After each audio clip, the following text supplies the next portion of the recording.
Payg'ambarimizning hadislaridan bir odam bir duoni aytdi, bir zikrni aytdi.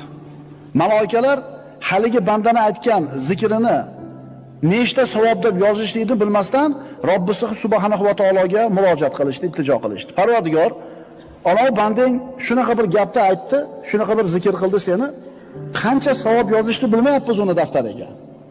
Nima dedi bandam? Alloh biladi nima deganini. Lekin farishtalarning tilidan eshitishni xohlaydi. Banda aytdi: "Ya Robbi, lakal hamdu kama yanbaghi li jalali wajhika va azimi sultonik." dedi. Nima degan edi? Ey Parvardigor, senga shunday hamd sano bo'lsin. Yuzingning ulug'ligi qanday bo'lsa, saltanatingning buyukligi qanchalik bo'lsa, shunga yarasha hamd sano bo'lsin dedi. Shunda farishtalar qancha savob yozishni bilmay qolishdi. Chunki farishtalar ham bilishmaydi Alloh taoloning yuzi qanchalar ulug',